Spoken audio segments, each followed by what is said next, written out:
Hello everyone, welcome to RPSC study hub. आज हम बात करेंगे एक और कैंडिडेट के इंटरव्यू के बारे में। इनका इंटरव्यू जो है वो राजकुमारी गुजर मैम जो है उनके बोर्ड में हुआ। कैंडिडेट की इन्फॉर्मेशन ये है कि इनका इंटरव्यू जो है वो 15 से 20 मिनट चला। वही एवरेज टाइम जो इंटरव्यू में लिया जाता है उतने ही टाइम जो है वो इनका इंटरव्यू चला। मॉर्निंग सेशन में जो है इनका इंटरव्यू था। बैकग्राउंड जो है वो है बीटेक कंप्यूटर साइंस। इन्होंने कंप्यूटर साइंस से बीटेक करा है। हॉबी जो है इनकी ओरिगेमी, बिल्कुल डिफरेंट टाइप की इनकी हॉबी है और काफ़ी अच्छी हॉबी है।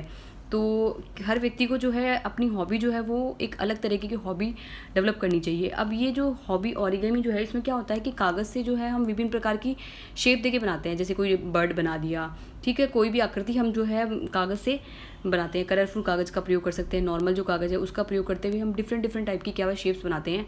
तो यही क्या है ओरिगेमी होती है। नेक्स्ट हम बात करते हैं इनसे कौन कौन से क्वेश्चन जो है वो पूछे गए। को सबसे पहले क्वेश्चन जो है मैम के द्वारा जो क्वेश्चन पूछा गया, मैम ने पहले कहा मास्क हटा के जेब में रख लो, टेबल पर रखोगी तो टेबल इन्फेक्ट हो जाएगी। मैंने कहा ओके सर, ठीक है। तो इनसे कहा गया कि मास्क को हटा के रख लीजिए। मास्क तो हटवा ही देते हैं जब भी इंटरव्यू होता है, तो ठीक है। और टेबल पे नहीं रखने के लिए नहीं कहा गया इनको, बल्कि कहा गया अपने पॉकेट में रख लो, ठीक है। फिर नेक्स्ट वही क्वेश्चन, 10th कहाँ से, 12th कहाँ से, बीटेक कहाँ से, बीटेक कंप्यूटर साइंस में एंड एमए पब्लिक एडमिनिस्ट्रेशन में क्यों। अब इन्होंने क्या किया है, बीटेक कंप्यूटर साइंस में करा है, उसके बाद इन्होंने एमए भी करी है पब्लिक एडमिनिस्ट्रेशन से, ठीक है।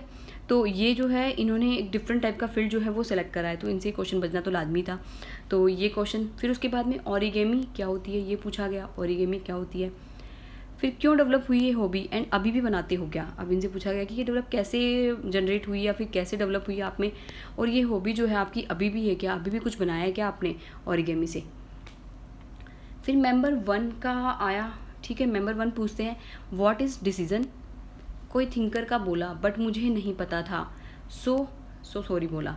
डिसीजन यानी कि जो निर्णय होता है, ठीक है, निर्णय निर्माण जो है हर्बर्ट स्पेंसर की जो थ्योरी है, तो निर्णय निर्माण के बारे में पूछा गया। और उसके बाद में और भी कंसेप्ट जो है काउंटर क्वेश्चन भी इनसे पूछे गए होंगे।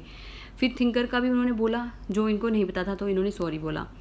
नेक्स्ट क्वेश्चन इनसे पूछा गया public administration and private administration में क्या अंतर होता है, ठीक है। तो इनसे अंतर पूछा पब्लिक एडमिनिस्ट्रेशन और प्राइवेट एडमिनिस्ट्रेशन में कि क्या होता है ये। फिर उसके बाद मेंबर 2 के द्वारा पूछे गए प्रश्न, आप कौन से डिस्ट्रिक्ट से हो। इनसे पूछा गया कि आप कौन से ज़िले से बिलोंग करते हो, तो ज़िले से रिलेटेड जो है इनसे काउंटर क्वेश्चन और क्वेश्चन जो है पूछे गए। नेक्स्ट आता है इंटरनेट ऑफ थिंग्स। अब इंटरनेट ऑफ थिंग्स जो है वो आज जो टेक्नोलॉजी है उसमें काफ़ी ज़्यादा सर्वोपरि है, काफ़ी ज़्यादा यूज जो है वो इंटरनेट ऑफ थिंग्स यानी जो इंफॉर्मेशन टेक्नोलॉजी की जो 5 जनरेशन है वो IoT जैसी चीज़ों पर ही, रोबोटिक्स वगैरह पर ही क्या है डिपेंडेंट है। तो अभी जो औद्योगिक क्रांति जो आने वाली है नई, वो इंटरनेट ऑफ थिंग्स पर ही क्या है बेस्ड है। तो इंटरनेट ऑफ थिंग्स में क्या होता है, इंटरनेट और थिंग्स यानी वस्तुओं को क्या किया जाता है, इंटरनेट से कनेक्ट किया जाता है, ठीक है। जितने भी डिवाइसेस हैं, उपकरण है, अप्लाइंसेस है, उन सब की कनेक्टिविटी का आधार जो क्या है इंटरनेट है। तो ये क्या है, कंप्यूटर बेस्ड सिस्टम होता है जिसमें क्या होता है, जो हमारे विश्व की जितनी भी प्रत्यक्ष रूप से दिखने वाली वस्तुएं होती है, ठीक है, वो आपस में क्या होती है, जुड़ी हुई होती है। वो भी किसके माध्यम से, इंटरनेट के माध्यम से, ठीक है। इससे क्या होता है कि धन की बचत होती है, समय बचत होती है, हमें आर्थिक लाभ भी होता है, ठीक है। हर चीज़ों में क्या है, एक्यूरेसी भी आती है। जैसे एक एग्जांपल की बात करें कि एसी और मोबाइल को, ठीक है, हम क्या कर रहे हैं, हमारा घर का मान लो एसी है, ठीक है, उसको मोबाइल में हम आपस में क्या कर सकते हैं, मोबाइल से कनेक्ट कर सकते हैं, ठीक है। एसी को अगर हम मान लो कहीं बाहर गए हुए हैं तो एसी को क्या करेंगे, मोबाइल से ऑपरेट कर लेंगे, ताकि हम क्या जब घर पे पहुंचे तो हमें क्या रूम एकदम ठंडा मिले। तो कई लोग अभी जो हाई प्रोफाइल वाले घर हैं उनमें काफ़ी ज़्यादा IoT का यूज़ भी किया जा रहा है। जैसे घर जाए तो घर के गेट जो है खुल जाए, ठीक है। बहुत सारी चीज़ें जो है आप अपने घर के बहुत सारे अप्लाइंसेस जो है उनको आप मोबाइल से कंट्रोल कर सकते हैं IoT को यूज़ करते हुए। इसके अलावा इसमें मेनली यूज़ किया जाता है, एक तो अप्लाइंसेस हो गए, उसमें सेंसर यूज़ होता है, कनेक्टिविटी चाहिए, इंटरनेट तो चाहिए, उसके अलावा डेटा प्रोसेसिंग भी चाहिए और डेटा इंटरफेस। इन चारों का यूज़ करते हुए जो है IoT का यूज़ जो है किया जाता है। जैसे कि मान लो कि कोई भी व्हीकल हो गया, कोई भी बिल्डिंग हो गई, इलेक्ट्रॉनिक्स हो गए, सॉफ्टवेयर सेंसर हो गए, नेटवर्क कनेक्टिविटी हो गई, सभी जो है आपस में एक नेटवर्क के जरिए जो है वो IoT में जुड़े हुए होते हैं, ठीक है। साथ ही इसका उपयोग जो है वो स्वास्थ्य क्षेत्र में, ठीक है, जो स्मार्ट सिटी जो हम बनाएंगे, स्मार्ट सिटी जो भी प्रोजेक्ट चल रहा है उसमें काफ़ी ज़्यादा इसका उपयोग हुआ। जो सर्विलांस हम कर रहे हैं वो, स्मार्ट एनर्जी मैनेजमेंट में, स्मार्ट विलेज बनाने में, अर्बन सिक्योरिटी में, ठीक है। इसके अलावा एग्रीकल्चर में भी इसका उपयोग जो है वो होगा, क्या पता क्या एग्रीकल्चर में मृदा में जो नमी पोषक तत्व जो है उनका पता लगाएगा, उर्वरक की मात्रा जो है वो भी हम IoT के थ्रू पता लगा सकते हैं। ठीक है। औद्योगिक क्रांति जो 4.0 है उसके लिए साइबर फिजिकल सिस्टम जो है ये तैयार करता है। क्लाउड कंप्यूटिंग जो है उसके लिए भी क्या है, ये एक आवश्यक तत्व जो है ये माना जाता है। नेक्स्ट है हमारा साइबर क्राइम क्या है। तो आप इसको जो मैंने बताया इंटरनेट ऑफ थिंग्स को आप थोड़ा और देख लीजिएगा कि क्या क्या होते हैं। और अब हम बात करते हैं साइबर क्राइम क्या है। साइबर क्राइम ये होता है कि बिना किसी की अनुमति के, ठीक है, सूचना और संचार प्रौद्योगिकी का गैर कानूनी रूप से प्रयोग करना, जिसमें क्या हो गया, जैसे कंप्यूटर की हैकिंग करना, वायरस करना, ठीक है, चाइल्ड पोर्नोग्राफी हो गई, और उसके अलावा मॉर्फिंग हो गई, किसी की जो फोटो है वो चेंज कर देना, स्पूफिंग हो गई। तो ऐसे बहुत सारे जो टाइप हैं वो क्या है इसमें साइबर अपराध में शामिल किए जाते हैं। उन सभी को एक बार आप देख लीजिएगा कि कौन कौन से टाइप जो है वो इसमें शामिल किए जाते हैं। ठीक है। मेलवेयर हो गया, फायरवॉल, ठीक है, इसमें पेमेंट गेटवेज, बहुत सारी फिशिंग, बुलिंग, ये सब जो है इस स्कीमिंग, ये सब जो स्कीमिंग में क्या होता है डेबिट कार्ड का क्लोन तैयार कर लेते हैं। तो ये सभी क्या है साइबर क्राइम की कैटेगरी होती है। अब क्या है साइबर सिक्योरिटी क्या है। अब साइबर क्राइम को रोकने के लिए हम जो टेक्निक यूज़ करते हैं या फिर जो सिक्योरिटी यूज़ करते हैं वो क्या है साइबर सिक्योरिटी है, यानी साइबर सुरक्षा। साइबर सुरक्षा के लिए जो है उसके लिए काफ़ी सारे विधिक उपाय भी है जो गवर्नमेंट के द्वारा किए गए हैं। ठीक है। एक तो संस्थागत उपाय हो गए और एक गैर संस्थागत। तो सबसे पहले गैर संस्थागत की बात करें तो इसमें एक तो गया फायरवॉल यूज़ करना। जब भी आप कोई वेबसाइट यूज़ कर रहे हैं तो उसमें फायरवॉल का यूज़ करना। इसके अलावा आपका पासवर्ड जो है वो काफ़ी स्ट्रॉन्ग होना चाहिए। ठीक है। उसमें स्पेशल सिंबल्स का प्रयोग करते हुए और काफ़ी लंबा जो पासवर्ड है वो बनाया जाना चाहिए और पासवर्ड को टाइम टू टाइम चेंज भी करते रहना चाहिए। ठीक है। इसके अलावा पेमेंट गेटवे जो है उसका भुगतान करने के लिए प्रयोग करना चाहिए। डिजिटल सिग्नेचर जो है ऐसे तकनीक का प्रयोग करना चाहिए। ठीक है। क्लाउड कंप्यूटिंग जो है इनका भी उपयोग करना चाहिए साइबर सिक्योरिटी के लिए। तो ये तो हो गए गैर संस्थागत। अब हम बात करें कि गवर्नमेंट जो है संस्थागत उपाय जो है वो क्या कर रही है साइबर अपराध को रोकने के लिए। तो सबसे पहले बात करें कि उन्होंने सबसे पहले IT एक्ट जो है 2008 उसी को बनाया है। उसमें बहुत सारी धाराएं जोड़ी है ये 66 में। ठीक है। उसके अलावा जो है IT एक्ट की धारा 70B में जो सर्ट इन जो है हमारी कंप्यूटर इमरजेंसी रिस्पांस टीम जो है हमारी इंडिया की, वो जो है वो साइबर सिक्योरिटी के लिए नोडल एजेंसी का काम करती है, जो साइबर खतरे से निपटने के लिए क्या है एक मजबूत सुरक्षा तंत्र भी है। इसके अलावा नेट ग्रिड जो है हमारा नेशनल इंटेलिजेंस ग्रिड ये बनाया गया है। इसके अलावा NTRO national technical research organisation हो गया और सेंट्रल मॉनिटरिंग सिस्टम हो गया CMS, NCC national cyber coordination centre हो गए। साइबर सुरक्षा नीति 2013 बनाई गई थी। साइबर क्राइम इन्वेस्टिगेशन सेल जो है ये सेल बनाते हुए मतलब छोटे छोटे एरिया में काम करती है। इसके अलावा साइबर क्राइम पर R&D जो टीम है, रिसर्च एंड डेवलपमेंट जो हमारी यूनिट है वो हो गई। साइबर जो है थाने बनाए गए हैं। एथिकल हैकिंग को बढ़ावा दिया जा रहा है और national critical information infrastructure protection centre जो है ये बनाए गए हैं। मॉलवेयर के लिए जो है एनालिटिकल सेंटर बनाए गए हैं। डिजिटल सिग्नेचर को बढ़ावा दिया जा रहा है। बायोमेट्रिक्स को प्रमोट किया जा रहा है। तो ये सब जो है संस्थागत उपाय जो है वो इंडियन गवर्नमेंट के द्वारा किए जा रहे हैं। ठीक है। अब ये नेक्स्ट आ रहा है साइबर क्राइम क्यों ज़्यादा हो रहे हैं। अब साइबर क्राइम ज़्यादा क्यों हो रहे हैं, क्योंकि साइबर क्राइम ज़्यादा ये है कि अब हर चीज़ जो है वो ऑनलाइन हो चुकी है। अगर पेमेंट भी करना होता है तो हमें ऑनलाइन भुगतान करना होता है। जो हम निजी जानकारी होती है वो भी हम क्या है ऑनलाइन शेयर करते रहते हैं। व्हाट्सएप का यूज़ करते हैं, फेसबुक का या फिर कोई भी प्लेटफॉर्म का हम जो है यूज़ करते हुए क्या करते हैं कोई भी हमारी फाइल जो है शेयर करते हैं। और अधिकांश जो हमारा सुरक्षा संबंधित या हमारा कोई भी पर्सनल डेटा है वो हम एक छोटे से डिवाइस मोबाइल के थ्रू भी हम कर सकते हैं। तो इसीलिए क्या है कि जो हैकर्स है या फिर कोई भी जैसे जो चोरी करने वाले लोग होते हैं तो ये क्या करते हैं साइबर क्राइम को बढ़ाते हैं। इसके अलावा चाइल्ड पोर्नोग्राफी से रिलेटेड देख लो, ठीक है, या फिर कोई भी जो पोर्नोग्राफी से रिलेटेड होते हैं अपराध, साइबर अपराध जो होते हैं ये सब जो है वो इसी कैटेगरी में क्या करते हैं अपराध को बढ़ावा दे रहे हैं। तो इसका रीज़न ये है कि अगर हम इनको प्रॉपर शिक्षा दी जाए, ठीक है, प्रॉपर समझाया जाए कि जो साइबर अपराध है वो गलत श्रेणी में है और अगर कोई अपराध करता है तो उसको दंड जो है, दंड के भी विभिन्न प्रावधान जो है वो IT एक्ट में किए गए हैं। तो हो सकता है इनको कुछ हद तक रोका जाए। नेक्स्ट है यहूदी कहाँ है विश्व में। अब यहूदी जो है अभी इजराइल और फिलिस्तीन में विवाद चल रहा है। तो ये यहूदियों में जो है वहाँ पर इजराइल और फिलिस्तीन में काफ़ी ज़्यादा यहूदी रहते हैं। तो यहूदी विवाद जो है वो इसी कारण जो है यहूदी का क्वेश्चन जो पूछा गया है, क्योंकि यहूदी विवाद जो है इजराइल और फिलिस्तीन का है। इससे रिलेटेड क्या विवाद है ये हो ही चुका है, इसको आप देख लीजिएगा। और नेक्स्ट है मेंबर 3 जो थी वो लेडी है इसमें, ठीक है। फिर नेक्स्ट पूछा इनसे IT एक्ट की धारा 66A।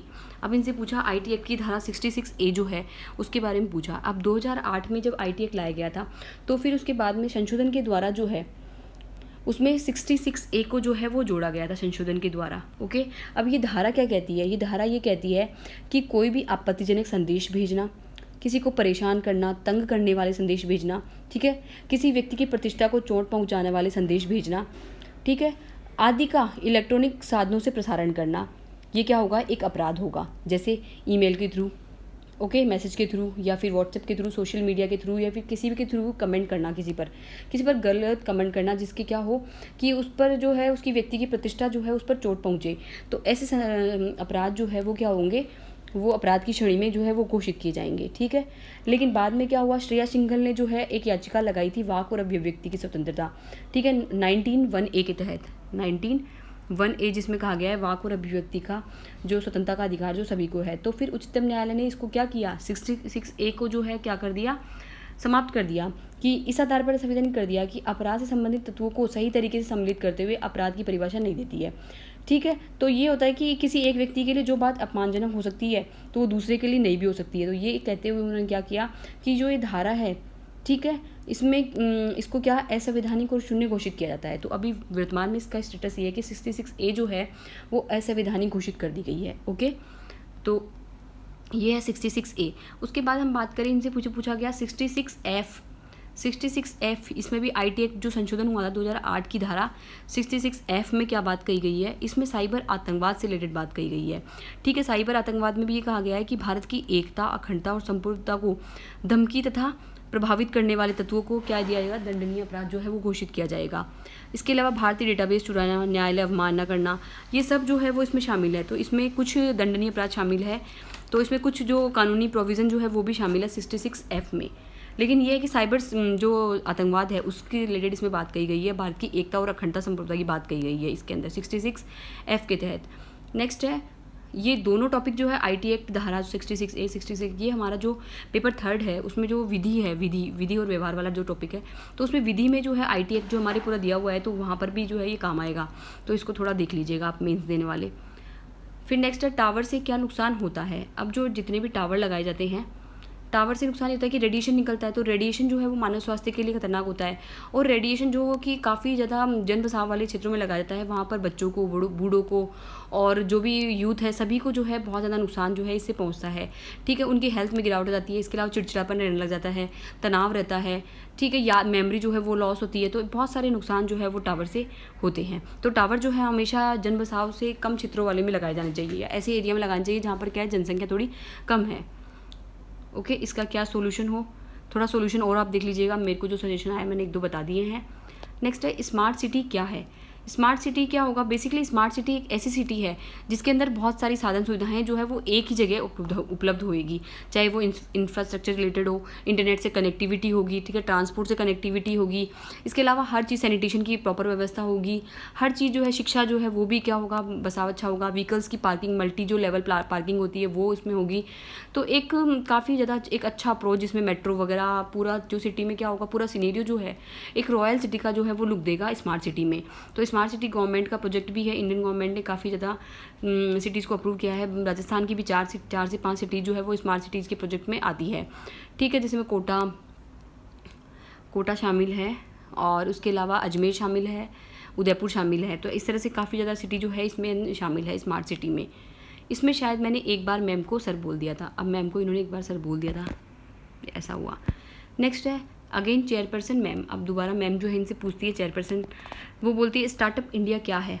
स्टार्टअप इंडिया क्या है? स्टार्टअप इंडिया से लोगों को कैसे बेनिफिट हो रहा है? स्टार्टअप इंडिया जो है, अगर कोई व्यक्ति जो है वो एक छोटे से बिजनेस को स्टार्ट करना चाहता है तो उसके लिए कुछ ऋण जो है, कुछ फंडिंग जो है वो इंडियन गवर्नमेंट के द्वारा की जाती है। तो स्टार्टअप के लिए क्या है, एक फंड प्रोवाइड कराया जाता है इंडियन गवर्नमेंट के द्वारा। तो अब इससे क्या है, बहुत सारे छोटे छोटे स्मॉल बिजनेसेस जो हैं हमारे SMSE जो सेक्टर के बिजनेस हैं उनको काफ़ी बेनिफिट हो रहा है इससे। और स्टार्टअप इंडिया को आप थोड़ा और पढ़ लीजिएगा, स्कीम जो है थोड़ी पुरानी है लेकिन अभी चर्चा में बनी हुई है, इसीलिए इंटरव्यू में क्वेश्चन पूछा गया है। नेक्स्ट है 3G 4G 5G, ये बार बार चेंज क्यों कर रहे हैं? अभी 3G 4G 5G जो है वो बेसिकली क्या है, स्पेक्ट्रम का चेंजेस होता है कि 3G में कौन कौन सी कनेक्टिविटी होगी, ओके 4G में कौन कौन सी कनेक्टिविटी होगी, 5G में क्या होगी। तो अभी लेटेस्ट बात चल रही है कि 5G जो है वो लाया जाएगा। 5G टेक्नोलॉजी जो है वो उसका यूज़ जो है वो गवर्नमेंट जो है वो अप्रूव करने की कोशिश कर रही है 5G का। नेक्स्ट हम बात करें G7 क्या है। G7 जो है एक ग्रुप 7 है जिसमें रशिया शामिल नहीं है, बाकी अमेरिका जैसे बड़े बड़े देश जो है G7 में शामिल है। लेकिन पहले इसका नाम G8 था, लेकिन रशिया को जो यूक्रेन विवाद हुआ था उसके बाद जो रशिया को यहाँ से हटा दिया गया और वर्तमान में केवल G7 जो है, जो कि चाइना को क्या है थोड़ा सा काउंटर कर रहा है G7। नेक्स्ट है अलवर का विकास ज़्यादा क्यों। अलवर का विकास, ये अलवर से तो इनसे पूछा गया कि अलवर का विकास ज़्यादा क्यों हो रहा है। अलवर को NCR एंड स्टेट गवर्नमेंट दोनों से फंड मिलता है। अभी बोल रहे हैं अलवर को NCR और स्टेट गवर्नमेंट दोनों से फंड मिलता है, शायद इसीलिए अलवर का विकास ज़्यादा हो रहा हो। फिर नेक्स्ट में इनको बोला गया ओके आप जा सकते हैं, आपका इंटरव्यू जो है वो एंड हुआ। तो इस तरह से इनसे क्वेश्चन जो है वो पूछे गए हैं। आई होप आपको ये वीडियो काफ़ी पसंद आया होगा, आंसर भी आपको पसंद आए होंगे। अगर आपको और भी क्वेश्चन के आंसर पता है या फिर और बेटर वे से आप आंसर दे सकते हैं तो प्लीज़ कमेंट बॉक्स में आंसर ज़रूर लिखिएगा क्वेश्चंस का। Thank you for watching this video. Bye till next video.